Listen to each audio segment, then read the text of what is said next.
Olá, tudo bem? Vamos começar o nosso curso de História do Paisagismo e Estilos de Jardins. Nessa primeira aula, vamos falar sobre a ideia de jardim paraíso, jardins da antiguidade, egípcios, gregos e romanos. Vou compartilhar a tela aqui com vocês.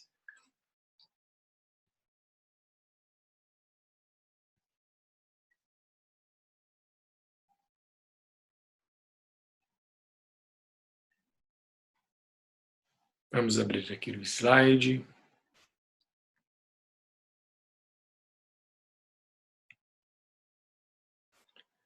Acho que todos estão comigo aqui. Bom,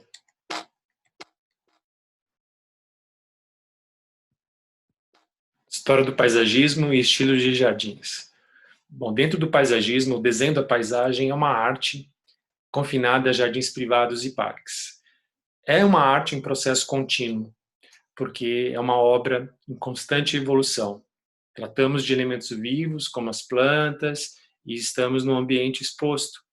E esse desenho, ele pode ser realizado com planejamento, mas à medida que uma variável muito importante como o tempo e o crescimento da vegetação vai interferindo, inclusive nos materiais, não só nas plantas, mas também nos tipos de materiais dos elementos construídos. Então, a ideia do tempo, né, passado, é muito importante, presente e futuro, dentro do conceito de paisagem. O desenho de um jardim, ele deriva de impressões do nosso inconsciente, do nosso subconsciente, no nosso consciente.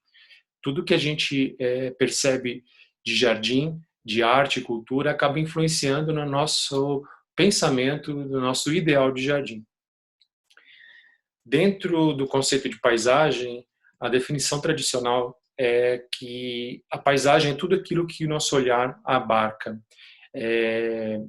Isto é um conceito muito bem estabelecido, mas nós devemos lembrar que não só o sentido da visão ele é atingido, nós temos outros sentidos. Claro que na atualidade, hoje, o visual, a visão é um dos sentidos mais preponderantes, mas a gente não pode esquecer da questão dos odores, do olfato e também do tato, dos materiais, sentir um banco de madeira, sentir a textura da grama. Isso faz parte de uma paisagem sonora, uma paisagem olfativa, no caso de ervas aromáticas no jardim. É claro que numa ideia de jardim a gente fica impressionado com as cores, com as flores e com a visão, mas a paisagem é construída também com esses outros sentidos. Bom, a paisagem é o resultado de uma observação. Então, sempre há necessidade de um observador para a gente ter uma paisagem. Diferente de um território, de uma geografia, de um relevo, se não tem observador, não tem a paisagem, está atrelado a quem observa. Existe uma paisagem humana, a paisagem que os seres humanos observam, percebem, a paisagem dos animais, mas isso vale a pena ressaltar, que a paisagem é algo relacionado com quem percebe aquele ambiente.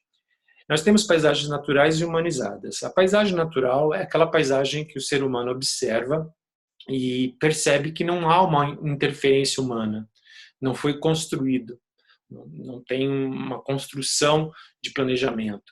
Isso seria uma paisagem natural, de uma floresta intocada. E existe a paisagem humanizada, onde você percebe a interferência humana. Não necessariamente precisa ser uma paisagem, quando eu digo humanizada, só uma paisagem urbana com construções de prédio, onde você percebe, evidentemente, que há uma interferência humana. Até mesmo com elementos naturais, por exemplo, a agricultura. A gente percebe a interferência humana por causa da lógica do plantio, né, do alinhamento, da racionalidade humana no seu desenho. Então, nós podemos utilizar elementos naturais, mas com um desenho, né, de uma paisagem humanizada. E o jardim se encontra dentro dessa paisagem humanizada, com interferência humana. Mesmo trabalhando com elementos naturais, nós temos alguém que projeta, alguém que interfere naquela paisagem, no caso o ser humano. Então a paisagem natural é aquilo que vem da origem da natureza, sem interferência, e a paisagem humanizada a gente percebe. Por exemplo, um sobrevoo num campo de agricultura, a gente percebe que ali existe colonização humana. Se a gente pensar numa vida extraterrestre. Se alguém passar por aqui, ou um extraterrestre passar, ele vai perceber onde tem seres humanos, onde não tem, mesmo numa região rural, num campo. Bom, nós percebemos essa paisagem e o ser humano começou a representar o que ele via, essa paisagem, né? O mundo natural, os animais, as plantas. E essa representação aconteceu há muito pouco tempo, de 30 mil anos antes de Cristo a 10 mil anos antes de Cristo. Então, a história da arte, da cultura e da agricultura, inclusive, começa neste período. Até então, o ser humano ele era um caçador-coletor, ele observava os animais e representava esses animais em cavernas. Este é o início, né, da representação do que o ser humano enxerga do ambiente e do espaço. Essas cavernas na Europa, Lascaux, Altamira, na Espanha, nós temos os primeiros registros de desenhos de seres humanos, geralmente representando animais, enfim, em referência à caça, mas é o início da história da arte e da representação do que se enxerga. Gradativamente, o ser humano ele vai interferindo na paisagem, tendo suas grandes construções.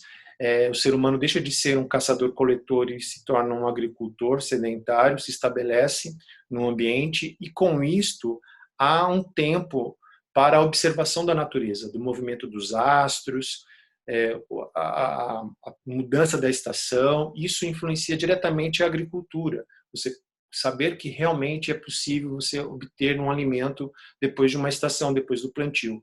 Então, a agricultura surge nesse período, em torno de 15 mil, 10 mil anos antes de Cristo. O ser humano deixa de ser caçador-coletor, passou durante mais de 1,5 milhão de anos como um nômade e acaba se fixando em alguns ambientes. Com isso, ele começa a criar estruturas, cidades próximas a rios, irrigação e também templos para o agradecimento dessa colheita. Então, você começa a perceber onde o sol nasce, as estrelas. Então, a astronomia e a astrologia, nesse período de ciência mística misturado, surge.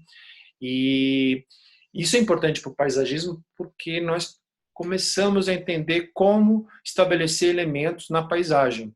Posicionamento de elementos de acordo com os pontos cardeais, onde o sol nasce, onde o sol se põe, os equinócios, os solstícios. Isso interfere diretamente para quem trabalha com arquitetura e paisagismo, porque precisamos saber, vamos falar especificamente de paisagismo, quais plantas suportam mais sol, menos sol, qual época do ano tem um florescimento ou o fruto daquela planta. Então, aqui em Stonehenge, na Inglaterra, mostra esses templos em homenagem. Os estudos mostram que eram templos em homenagem à agricultura, ao solstício, à mudança das estações. Em determinada época do ano, os raios de sol, no amanhecer, no entardecer, passam exatamente em pontos específicos, e isso mostra realmente que o ser humano começa a observar o entorno, o ambiente. Isso é muito importante em qualquer escala, tanto em escala urbanística, de cidade, geográfica, quanto num pensamento também, no posicionamento do jardim, num terreno e num lote. Bom, com a agricultura o homem se estabelece e começa a surgir as religiões, as cidades e os povos no Oriente Médio, no Crescente Fértil. A ideia de paraíso surge nesse momento. As religiões surgem, e a cultura, a escrita, as grandes cidades e a religião. E dentro da história da religião e da história da cultura ocidental, existe um jardim muito importante, mesmo existindo ou não, para quem acredita ou não vamos entrar nesse mérito, existe a ideia original de um jardim, né, de um paraíso. E a ideia desse paraíso é um paraíso-jardim. E dentro das culturas monoteístas do Ocidente, judaísmo, cristianismo e islamismo, nós temos esse jardim original, que é o Jardim do Éden, um jardim protegido, delimitado. Outras culturas também reverenciam elementos específicos da vegetação. A gente não pode esquecer que dentro do Jardim do Éden é um jardim projetado por um grande projetista, onde existe o fora e o dentro. Existe o fora do jardim, dentro do jardim. Começa a ser interpretada a ideia de que do que é o entorno, do que é o estabelecimento de limites dentro de um espaço externo. O que seria um jardim? Existe um limite, existe um jardim murado, protegido, o que é floresta, natureza e o que é a construção humana.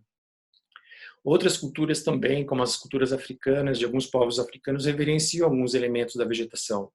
No Jardim do Éden nós temos a árvore da vida, fonte da vida, alguns elementos muito específicos, colocados especificamente dentro desse jardim. Outras culturas também reverenciam algumas espécies vegetais, como o baobá na África, né, como fonte da vida também.